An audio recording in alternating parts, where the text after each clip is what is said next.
Olá, amigos. Nossas saudações cordiais. É com grande alegria que nós estamos aqui mais uma vez para o Instituto Manuel Filomeno de Miranda, com muita boa disposição para o trabalho, de reflexionar sobre o simbolismo da Páscoa nesses tempos tão desafiadores em que a gente ainda está atravessando uma pandemia, estamos passando por esses processos da transição planetária. Então, com o objetivo de reflexionarmos sobre o significado especial desta data, de acordo com o Evangelho, com os nossos conhecimentos espíritas, vamos fazer uma modesta abordagem. Antes de começar, entretanto, gostaria de convidar a todos que, que, nos, que nós possamos nos reunir psiquicamente, irmanados nesse mesmo sentimento de amor e de paz, elevando os nossos pensamentos a nosso Senhor Jesus Cristo, a fim de que consigamos ficarmos plenos do amor de Deus, respirando esse clima diferente que a lembrança do Cristo nos traz para reavaliar a nossa caminhada e para que nós possamos sermos servos leais e aprendizes do Evangelho. Senhor Jesus, inspira-nos e protege-nos a fazer sempre o bem. Abençoa os nossos bons propósitos de reflexionar sobre esses ensinamentos de elevado teor moral, para que possamos também colocá-los em prática para a nossa própria evolução. Que o Senhor nos abençoe, nos ilumine e nos proteja a todos. Que assim seja. Então, gente, vamos começar fazendo algumas observações com respeito à Páscoa na obra Vivendo com Jesus, pelo Espírito Amélia Rodrigues, no capítulo de número 15, Corpo e Sangue. Há uma parte muito especial em que ela vai dizer: eram os dias da Páscoa, das festas que se vestiriam de tragédia. Ninguém poderia imaginar o desfecho da saga espetacular. Somente ele o sabia. Então vamos falar um pouco sobre os simbolismos da Páscoa e o próprio Espiritismo. Quando nós vamos analisar etimologicamente a palavra Páscoa, nós observamos a origem em dois vocábulos hebraicos. O primeiro, decorrido de passar, derivado de passar, passar por cima. A gente tem uma referência disso em Êxodo, capítulo 23, versículos 14 e 17. E outra raiz do verbo pesak, que significa pascha em grego, ou passagem, né? Na verdade, o substantivo passagem, porta, lugar por onde a gente atravessa. E a Páscoa, como nós sabemos, trata-se de uma festa religiosa que é tradicionalmente comemorada e celebrada por judeus e também por católicos, tanto nas igrejas romanas e ortodoxas, cujo significado para esses grupos é distinto. Então vamos primeiro analisar o significado no judaísmo. No judaísmo, a Páscoa visa comemorar ou lembrar dois gloriosos eventos históricos, ambos que foram protagonizados por Moisés. No primeiro deles, quando os judeus são libertados da escravidão egípcia, a Páscoa é assinalada a partir da travessia no Mar Vermelho, que está descrito nos capítulos 12, 13 e 14 do livro de Êxodo do Antigo Testamento. E o segundo evento diz respeito já à vida em liberdade do povo judeu, à formação da nação judaica e à sua organização religiosa, que foi culminada com o recebimento do Decálogo, ou dos 10 mandamentos, né, no Monte Sinai, conforme está em Êxodo, capítulo 20, versículos 1 a 21. Então, para esses dois significados, a Páscoa judaica é uma festividade que dura 7 dias, em que certos alimentos e bebidas fermentadas são proibidos e os pães asmos, ou seja, aqueles pães sem fermento, e a carne de cordeiro são os alimentos básicos a serem consumidos nesse período. Do ponto de vista da Páscoa católica, festejada pelas igrejas romana e ortodoxa, faz referência à Páscoa à ressurreição do Cristo após a sua morte da cruz. Então, a data da comemoração da Páscoa cristã, ela é instituída a partir do século II da atual era e foi motivo de muitos debates no passado. Então, essa referência está nos evangelhos, no Evangelho de Mateus, capítulo 28, Marcos, capítulo 16, Lucas, capítulo 24 e João, capítulos 20 e 21. E nessa ceia, né, que a gente chama de ceia pascal, que se caracteriza numa reunião familiar, conforme está no livro de Mateus, capítulo 26, Marcos, capítulo 14, Lucas, capítulo 22, o próprio Cristo se reúne e institui essa ceia pascal com os seus discípulos, justamente no dia da Páscoa judaica. E algumas festividades politeístas relacionadas à chegada da primavera, à apologia à fertilidade, acabaram passando à posteridade e foram incorporadas a essa simbologia da Páscoa. Daí o fato da gente ter a figura dos coelhinhos altamente reprodutores com os seus ovinhos coloridos, né? Ainda há entre os países da Europa e da Ásia o hábito de pintar os ovos cozidos de cores diferentes. E com a chegada e a implantação do cristianismo, subsequentemente, essa mesma palavra da Páscoa passou a ser empregada para denotar o aniversário da ressurreição do Cristo, né? A palavra em inglês Easter deriva de Astarte, deusa mãe da fertilidade. Então, por isso, esses símbolos se complementam e, em certo ponto, até se tocam. Na doutrina espírita, a gente não tem comemoração, né, da Páscoa enquanto festividade. O espiritismo respeita a Páscoa comemorada tanto por judeus quanto por cristãos, romanos e ortodoxos, compartilha do valor desse simbolismo de alta representatividade, né? Afinal, a liberdade conquistada pelo povo judeu ou de qualquer outro povo do planeta merece ser celebrada, né?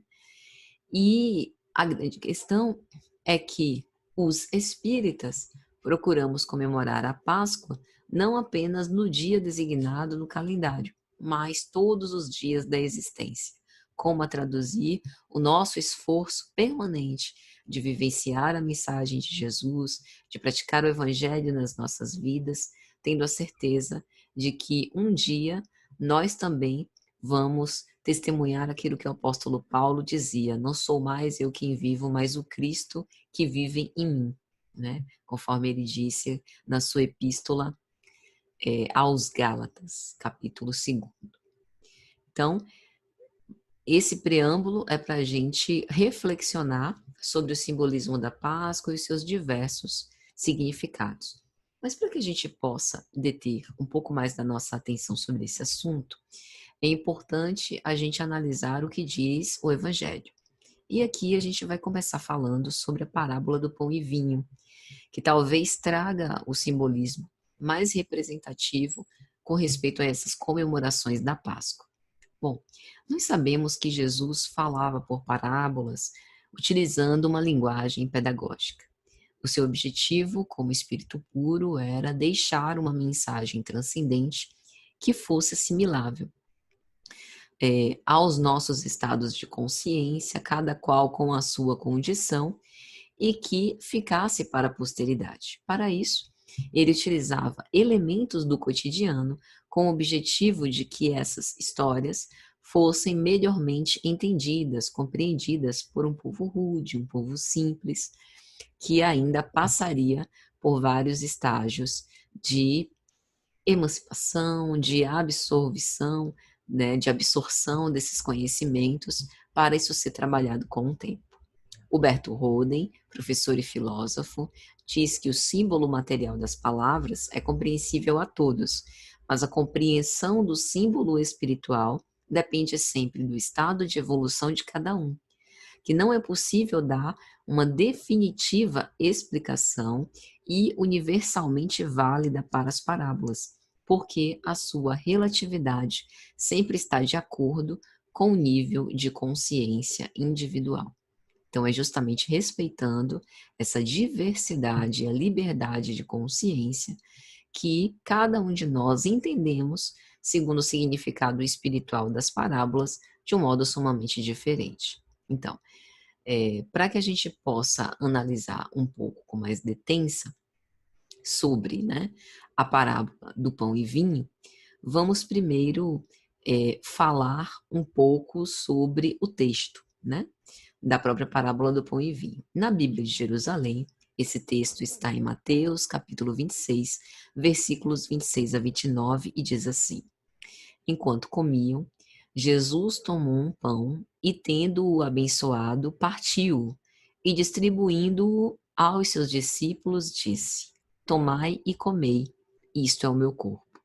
Depois tomou um cálice e, dando graças, deu a eles, dizendo: Bebei deles todos, pois isto é o meu sangue, o sangue da aliança, que é derramado por muitos para a remissão dos pecados. Eu vos digo, não beberei mais deste fruto da videira, até o dia em que convosco beberei o vinho novo no reino do meu Pai. Então, para que a gente possa analisar essa parábola, vamos primeiro reflexionar sobre o pão e o vinho. Bom, a primeira observação que a gente poderia fazer é que, sem sombra de dúvida, isso que os teólogos chamam do símbolo da Eucaristia é uma das mais misteriosas das parábolas, talvez a parábola mais psicológica do Evangelho. Na obra Sabedoria das Parábolas, de Humberto Roden, no capítulo que trata sobre a parábola dramatizada do pão e do vinho, esse professor vai dizer o seguinte: os teólogos escogitaram, esquadrinharam, divagaram sobre o dogma da transubstanciação do pão e do vinho no corpo e sangue de Jesus, como se o corpo e o sangue de Jesus humano, fisicamente ingeridos pelo comungante, pudessem espiritualizar a alma.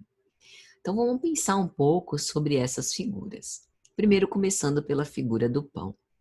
A figura do pão é uma figura muito básica, que em geral segue nas parábolas e na maioria das histórias de elevado teor moral como um alimento, que visa, portanto, saciar a fome. É um recurso acessível à maioria, grosso modo, né, genericamente falando. A gente sabe que atualmente nós passamos por uma situação socioeconômica do país das mais difíceis, com índices de miséria econômica alarmantes, pessoas passando fome, né, com um elevado grau estatístico. Antigamente eu me lembro, quando eu era menina, há mais ou menos 20 anos atrás, a gente comprava 20 pães por R$ 1, né? Hoje, a gente não faz mais isso. A gente não consegue mais pagar esse preço, né? Outro dia eu comprei, acho que 3 pães, 4 pães, foram R$ 3, né? Então realmente mudou bastante, né? Não apenas falando do preço dos produtos, mas a questão de ser um recurso acessível à maioria. Mas voltando à figura da parábola, o pão a gente come, então nós atravessamos, né, pela boca, as glândulas salivares ajudam nesse começo, né, de apropriação, de quebra dos alimentos, a própria mastigação, a gente engole no estômago, ela, o estômago, este órgão, vai fazer a digestão desse alimento, ou seja, quebrar as moléculas com o objetivo de extrair daí a energia do alimento e absorver esses nutrientes. Então, esse é o símbolo material do pão. Na parábola, nós observamos que há um símbolo espiritual do próprio Cristo oferecendo o seu corpo, que não necessariamente é o corpo físico, né? Ou seja, não é nenhuma apologia a, a uma experiência de canibalismo, mas ele se coloca como o pão da vida. A mensagem que ele traz é uma mensagem de alimento, uma mensagem que alimenta, né? que aplaca a fome. Em João, capítulo 6, versículos 33 a 35, é o Cristo quem vai dizer: porque o pão de Deus é aquele que desce do céu e dá vida ao mundo. Eu sou o pão da vida. Aquele que vem a mim não terá fome, e quem crê em mim nunca terá sede. Então, como Jesus espiritualizava esses símbolos, bem se vê que ele não falava do corpo material, mas desse corpo espiritual, né, em que, como diz o apóstolo Paulo, todos nós somos membros do corpo do Cristo. Esse corpo de fraternidade, de amor, de caridade, de beneficência, de piedade, de solidariedade, em que todos nós estamos sendo convocados, né, para nos unirmos, para nos ajudar. A figura do vinho é muito interessante, porque o vinho é fruto da videira ou parreira, né, que dá as uvas, e mais uma vez a gente tem um símbolo espiritualizado, porque em João capítulo 15, versículos 1 a 5, Jesus vai dizer: eu sou a videira, vós os ramos. Quem permanece em mim e eu nele, esse dá muitos frutos, porque sem mim nada podeis fazer. Então aqui a gente tem mais uma manifestação do Cristo, espiritualizando esses símbolos, se colocando como videira e nós como os ramos dessa árvore frutífera, né, que sempre dá bons frutos. Então, essa noção de ramo, pertencente a uma árvore, nos dá uma noção de coletividade, uma noção de pluralidade, né, de frutificar. E isso também nos lembra da cepa da videira.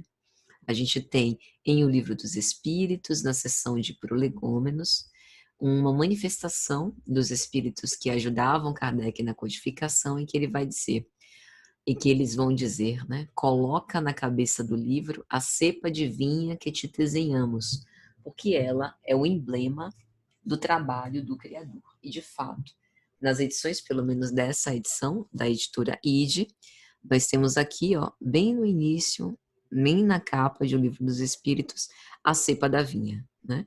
Que foi colocada por ser o emblema do trabalho do Criador. Todos os princípios materiais que podem melhor representar o corpo e o espírito, nela se encontram reunidos. O corpo é a cepa, o espírito é o licor, a alma ou espírito unido à matéria é o grão, cada grãozinho de uva.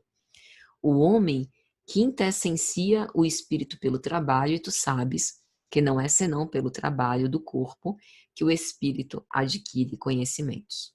Então, isso é muito importante porque nós estamos fazendo, né, de acordo com essa interpretação, com a presença do vinho, uma alusão ao trabalho, que é preciso extrair o suco para produzir o vinho, né? O vinho é algo que é proveniente do que está dentro, que é a essência do fruto. Então, na parábola do pão e vinho, a gente tem os símbolos do que nos alimenta e do que nos dessedenta. E daquilo que precisa ser digerido, que precisa ser transformado, que precisa ser trabalhado para vir a efeito. Jesus profere a parábola do pão e vinho num momento muito especial. Era o final da Santa Ceia, após o sermão do cenáculo, e naquela época, é importante a gente dizer que para os judeus comer e beber à mesa representava intimidade, então essa é caracterizada uma eucaristia ou uma ação de graças. E o sacrifício do corpo e sangue do Senhor Jesus para a remissão dos pecados nos lembra essa oportunidade de autorredenção. É como se nós estivéssemos sendo convidados a comungar com Jesus com o objetivo de reflexionarmos sobre a sua mensagem, vivermos a sua mensagem com base no próprio trabalho íntimo que precisamos empreender, no nosso próprio esforço e sacrifício material e moral, né? Esse sacrifício moral, sem sombra de dúvida, pressupõe nós reavaliarmos os nossos pensamentos, as nossas intenções, as nossas palavras, as nossas condutas como a melhor forma para adorar a Deus. Inclusive, sobre isso, tem uma mensagem muito interessante em O Evangelho segundo o Espiritismo, no capítulo 17, Sede perfeitos, item 11, Cuidar do corpo e do espírito, em que vai ter o seguinte: não castigueis seu corpo pelas faltas que o vosso livre-arbítrio o fez cometer, e pelas quais ele é tão responsável como o cavalo mal dirigido pelos acidentes que causa.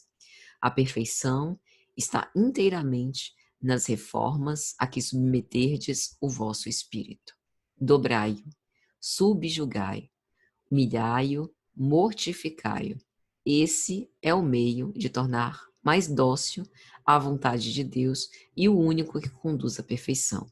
Ou seja, nós precisamos submeter o nosso espírito à aceitação, à coragem, à resignação, à obediência. Essa humilhação do espírito diz respeito a sobrepor, né, os nossos valores ao orgulho que a gente ainda sustenta, à vaidade que a gente demonstra, né? Isso é uma sensação de morrer, né? Quando a gente, por exemplo, é convidado a renunciar, nossa, é uma sensação muito dolorosa para a grande maioria de nós. Se a gente for esperar começar a ensaiar os primeiros passos de renúncia, quando a gente se sentir bem com esse movimento, a gente não começa. Então, hoje, renunciar, por exemplo, eu tenho uma condição em que eu sou convocada para briga, né? Me chamam para briga, como a gente diz.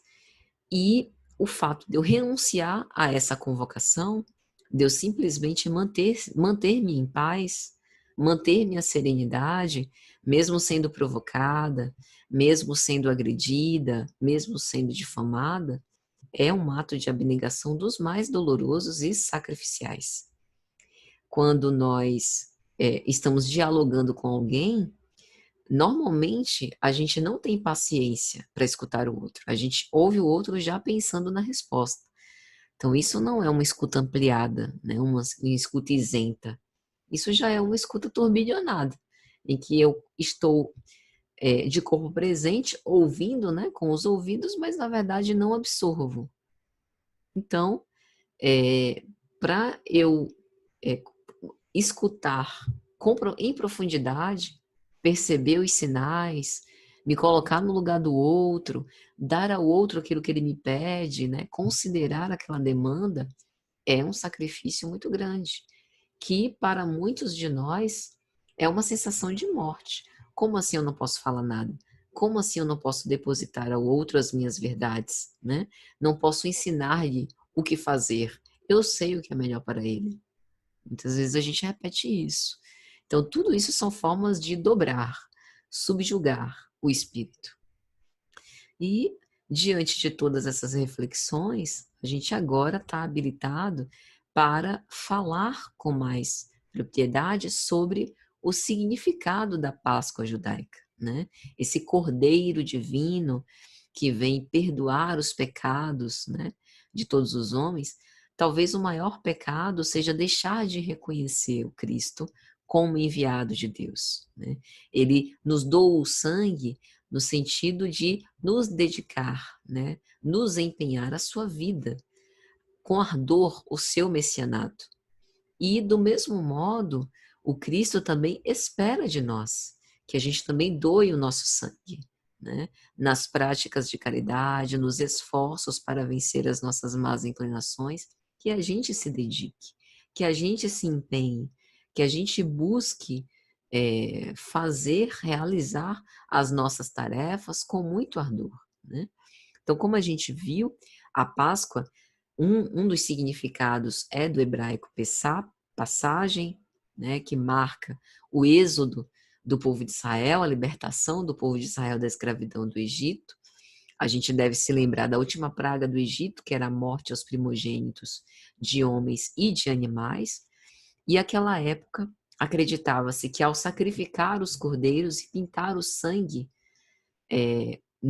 pintar de sangue, né, com sangue, o batente das casas, poderia fazer com que o anjo da morte pulasse, passasse, né, por essa casa sem necessariamente matar os primogênitos de homens e animais. Daí a expressão Cordeiro de Deus.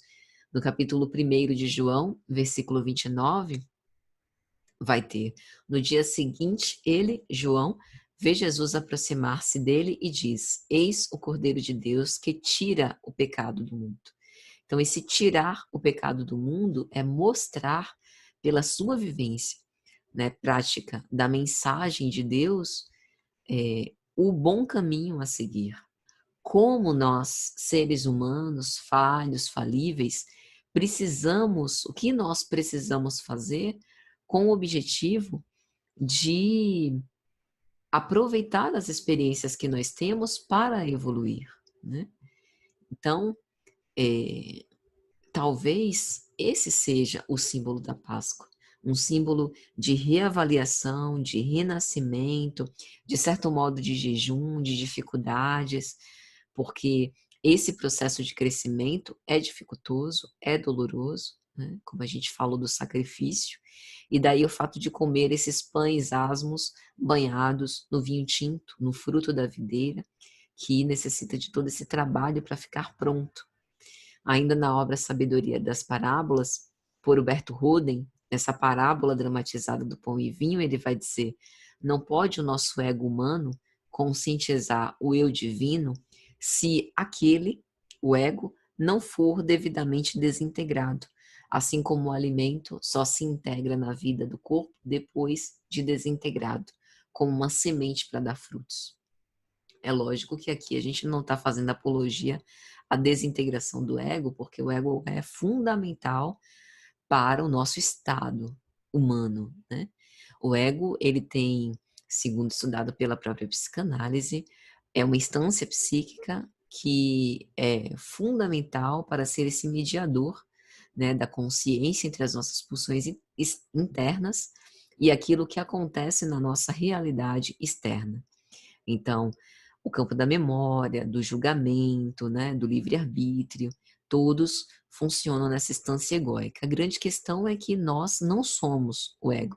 Nós somos seres espirituais que temos essa instância psíquica nesse momento, com essa personalidade, internados no corpo físico, mas somos seres espirituais e, portanto, um eu divino que precisa se apropriar das suas responsabilidades, das suas missões, dos seus desafios, e que para isso a gente vai precisar deixar cair esses maus pendores, essas más paixões que a gente normalmente alimenta com muita veemência, como o orgulho, a vaidade, o ressentimento, o melindre, o egoísmo, o individualismo, dentre tantos outros agentes perniciosos. Então, o Cristo entrega esse pão da verdade e o sangue da vida aos seus apóstolos, a fim de que eles possam dar continuidade a esse trabalho de propagação da mensagem divina. Só que muitos de nós ficamos demasiadamente impressionados com a crucificação e não com todo esse movimento do apostolado. E será, cumpre-nos refletir, que nós comemos do pão da vida quando estamos famintos? Será que nós bebemos da fonte de água viva quando nós temos sede? Porque foi o Cristo quem disse: comei do meu corpo, ou seja, estudai a palavra, reflexionai sobre os meus ensinamentos, se alimente do pão da vida. A gente não pode permanecer estáticos. Precisamos nos movimentar com o objetivo de que consigamos nos matar a nossa fome através das letras vivas do Evangelho, a ponto de nós também nos tornarmos um Evangelho vivo. Jesus disse no capítulo 4 de João, versículo 34, o meu alimento é fazer a vontade daquele que me enviou e consumar a sua obra. Será que para nós também funciona desse modo? E além disso, o Cristo também disse: bebei do meu sangue, ou seja, esforçai-vos, dobrai vosso espírito, trabalhai insistentemente para domar e vencer as suas más inclinações. Testemunhai o que é ser cristão, negai o vosso ego, bebei da fonte de água viva. E quando a gente fala de fonte de água viva, não tem como a gente não se lembrar do encontro de Jesus com a mulher samaritana, conforme está em João, capítulo 4, versículos 7 a 14. Uma mulher da Samaria chegou para tirar água. Jesus então lhe disse: Mulher, dá-me de beber. Os seus discípulos haviam ido à cidade comprar alimento.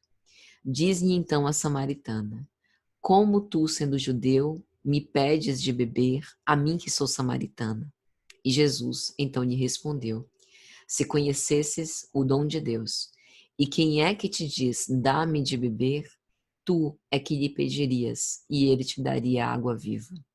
Aquele que bebe desta água terá sede novamente. Mas quem beber da água que dar-lhe-ei, nunca mais terá sede, pois a água que eu lhe der tornar-se-á nele fonte de água jorrando para a vida eterna. Esse encontro é absolutamente maravilhoso sob muitos aspectos. Primeiro, que é com mulher. E Jesus, como nenhum outro, dignificou a figura feminina, né? Levando a mulher dessa condição de preconceito, de silenciamento, de anonimato, muitas vezes, para a luz, para um lugar dignificado. Ele dignificou o coração de cada mulher, o seu protagonismo, a sua autonomia e, sobretudo, a sua condição espiritual, né? Como ser imortal. Além disso, era uma mulher e uma mulher samaritana. Então, sendo uma mulher da Samaria, Jesus faz uma alteração da trajetória, que inclusive à época não deve ter sido bem compreendida pelos apóstolos, anda por caminhos mais escarpados para encontrar com essa bendita mulher. E, aquela época, judeus e samaritanos, como a gente já sabe, tinham dissensões por conta de interpretações próprias das letras sagradas, né? E não se costumava um judeu, principalmente sendo homem, se referir a uma mulher samaritana. Daí a pergunta dela: como tu, sendo judeu, me pedes de beber a mim, que sou samaritana? Exatamente por conta dessa condição. Então, Jesus, de uma forma a quebrar preconceitos, mudar paradigmas, né?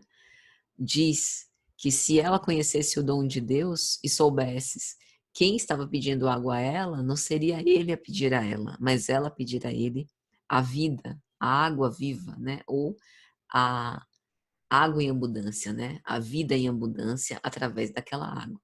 Porque a água material, de fato, a gente bebe agora, daqui a pouco tem sede de novo. Mas a fonte de água viva, a água lustral do Evangelho, essa nos descedenta e jorra a vida eterna e nos descedenta para sempre.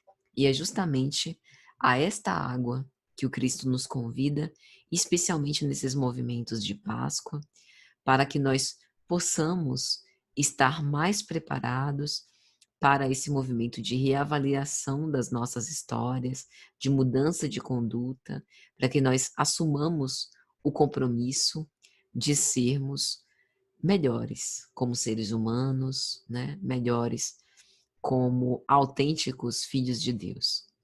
Então, minha gente, para tentar concluir os nossos raciocínios, nós vimos que o simbolismo da Páscoa, né, toda a crucificação de Jesus evoca a Páscoa judaica.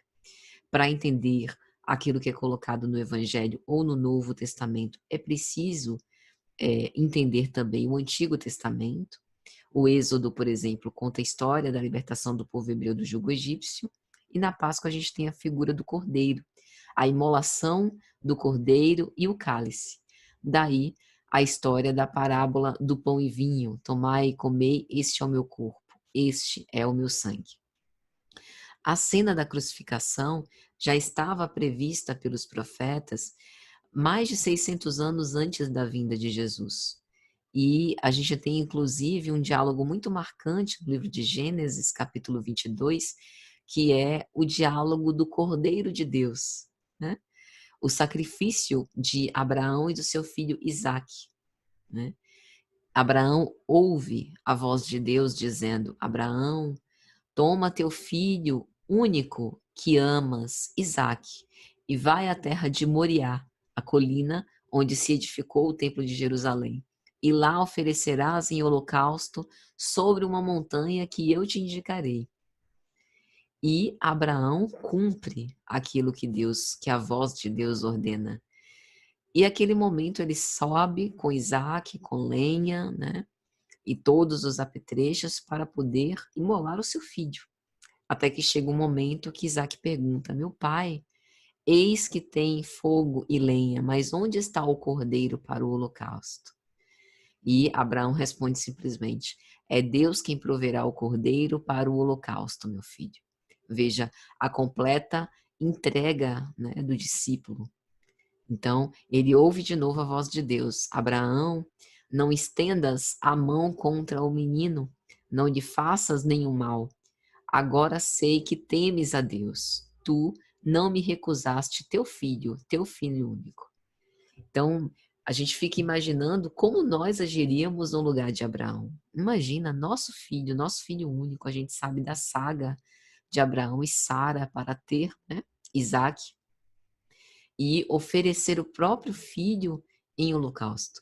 Então, trazendo para as nossas reflexões, quem deve ser imolado, né?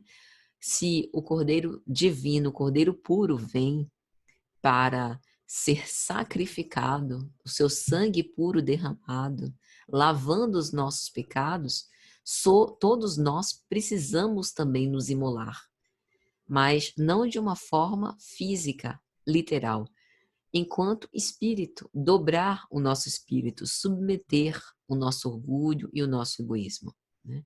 Então Deus oferece um cordeiro no lugar, justamente para mostrar que para a humanidade, que embora nós possamos cometer erros, embora exista a lei de causa e efeito, há forças superiores que acabam fazendo com que os nossos pecados possam ser perdoados de outro modo. A força do amor, do sacrifício, da abnegação. Com Cristo se abrem, portanto, esses novos caminhos de redenção. Abriu-se ao olhar do Cristo o futuro da terra. E com a sua crucificação, infelizmente, nós atrasamos a evolução do orbe. Nós que deveríamos lamentar, mas coletivamente ainda não tínhamos essa capacidade de compreender, né? As mulheres piedosas de Jerusalém, por exemplo, tinham essa sensibilidade, que eram aquelas que preparavam bebidas sedativas para levar aos condenados. E o Cristo se direciona a elas e diz: filhas de Jerusalém, não choreis por mim, chorai antes por vós mesmas e por vossos filhos, pois eis que virão dias em que se dirá: felizes as estéreis, as estranhas que não conceberam, os seios que não amamentaram. E então começarão a dizer às montanhas: caí sobre nós, e as colinas: cobri-nos, porque se assim fazem com um lenho verde, o que acontecerá com o seco? Conforme está no capítulo 23 de Lucas. O que Jesus poderia querer dizer com essas ideias, né? Especulamos. Será que ele está fazendo uma denúncia para que as mulheres não engravidassem contra a maternidade? Isso não se coaduna com a mensagem cristã. Jesus está dizendo que como os homens foram cruéis o suficiente para atear fogo no lenho verde, esse lenho cheio de seiva, né? Esse lenho cheio de ensinamentos louváveis, o que mais os homens não farão conosco? Pobres criaturas humanas, seres imperfeitos, seres falhos.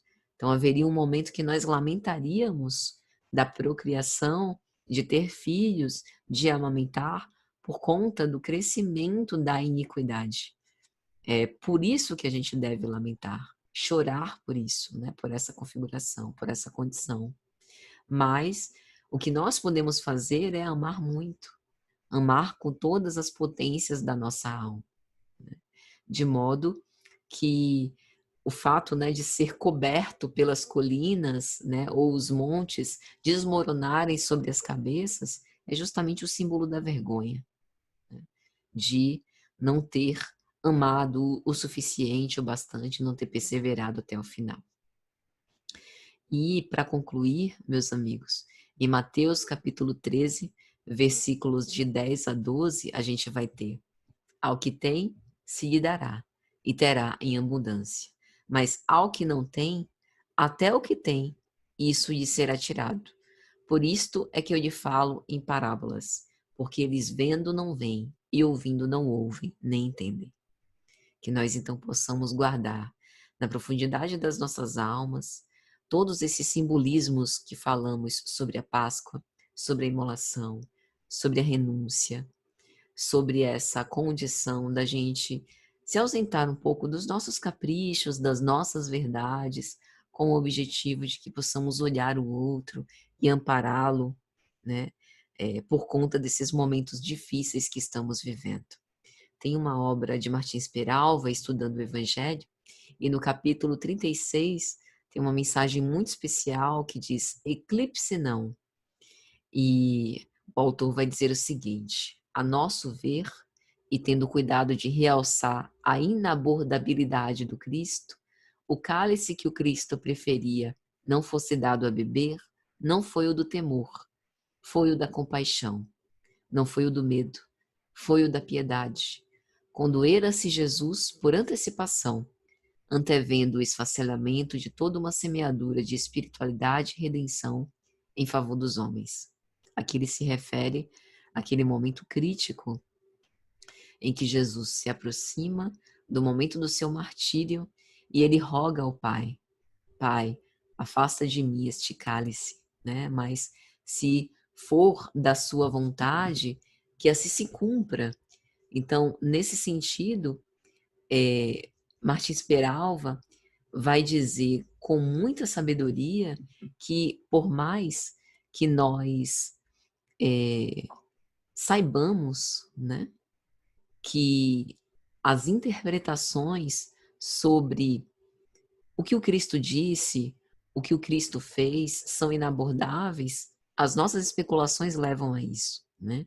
Então, capítulo 26, versículo 39 de Mateus: meu Pai, se possível, afasta de mim este cálice, todavia não seja como eu quero, e sim como tu queres. Então, é o que Martins Peralva vai defender. Não havia temor, não havia medo, havia piedade, havia compaixão. Jesus se condoera por antecipação, por perceber a crucificação, mas não temendo pela própria integridade, pela vida física, temendo pelo esfacelar da oportunidade, né, por parte dos homens. Então ele vai dizer ainda, Martins Peralva: a humanidade caminhava na direção do abismo e Cristo pressentia e lastimava, preferindo que não acontecesse. A humanidade era bem o filho negligente, teimoso, que ouvira as lições, mas não lhes assimilara o conteúdo. Eclipse do Mestre, nunca. O Cristo foi, é e continuará sendo um sol sem eclipses, um sol total, que irradia essas bênçãos de paz, de amor, de serenidade, de piedade, de força, de esperança para todos nós, a fim de que possamos preservar o otimismo e sermos cada vez melhores. Então, meus amigos, é mais ou menos isso. Na esperança que tenha sido de alguma sorte útil, que tenha sido uma mensagem clara, uma mensagem leve, uma mensagem consoladora, confortadora. Os nossos votos de muita paz e uma boa Páscoa a todos. Para finalizar, vamos fazer a nossa prece para agradecer. Mestre Divino, Pai de misericórdia e amor, nós te agradecemos por tudo que criastes. Nós te agradecemos por essa oportunidade imperdível de colocar em prática o teu Evangelho, de reflexionar sobre as tuas mensagens. Inspira-nos para que esses dias que se aproximam da Páscoa sejam para nós dias significativos, para que possamos reavaliar as nossas posturas e mudar as nossas rotas. Que Deus nos abençoe, nos proteja e nos ilumine sempre. Que assim seja. Um grande abraço, gente. Até a próxima, se Deus assim permitir. Tchau, tchau.